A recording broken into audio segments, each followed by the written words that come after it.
বঞ্চিত হতে গেছি। এই দেশের মানুষ, এই বাংলাদেশের মানুষ তাদের ন্যায্য অধিকার ফিরে পায় নাই। আজকে এই 15 মাসের পরে বাংলাদেশের টেকনাফ থেকে তেতুলিয়া, রূপসা থেকে পাতুরিয়া, এই দেশের শ্রমিক মানুষ, এই দেশের রিক্সাওয়ালা, এই দেশের সাধারণ মানুষ একমাত্র তাদের আস্থার ঠিকানা পেয়েছে বাংলাদেশ জামাত ইসলামী।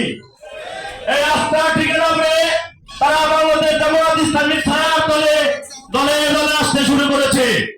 এই সাধারণ মানুষের জামাত ইসলামীর আশা দেখে কিছু মানুষের গায়ে জ্বালা ধরেছে। তারা টকশোতে আবল-তাবল কথা বলছে, তারা রাস্তাঘাটে আবল-তাবল কথা বলেছে। তারা জানে যে যদি বাংলাদেশ জামাত ইসলামী ক্ষমতা যায় তাহলে বড় বড় বোতল খাওয়া যাবে না, এই দেশের টাকা পাচার করে বিদেশে বেগম পাড়া করা যাবে না, এই দেশের মানুষের বাক্যের ছিনিমিনি নিয়ে আর কোনো খেলা করা যাবে না। তাই তারা তাদের আবল-তাবল কথা বলা শুরু করেছে।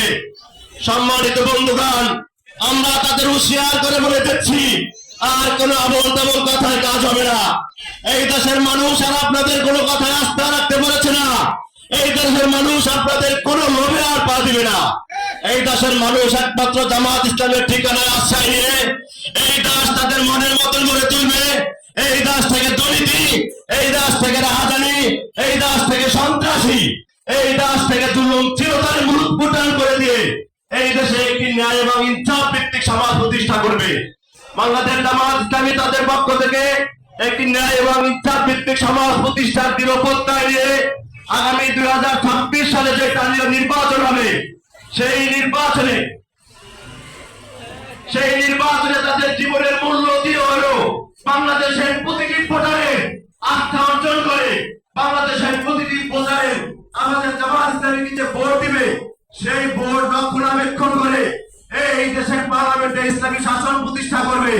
সেই ইসলামী শাসন প্রতিষ্ঠা আপনাদের সকল উদাত্ত আহ্বান জানিয়ে আমার সংক্ষিপ্ত কথা এখানে শেষ করছি। আসসালামু আলাইকুম ওয়া রাহমাতুল্লাহি ওয়া বারাকাতুহু।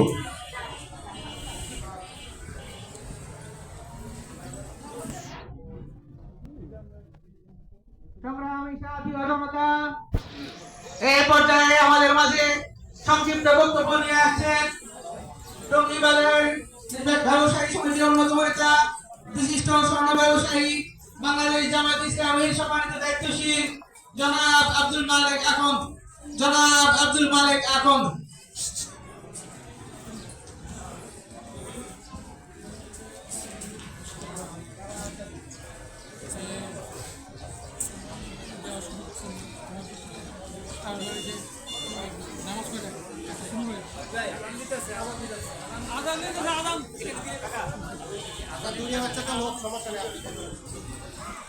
أعوذ بالله من الشيطان الرجيم بسم الله الرحمن الرحيم গাজীপুর মহানগর টঙ্গী পূর্ব থানার অন্তর্গত 56 নং ওয়ার্ড কর্তৃক আয়োজিত আজকের নির্বাচন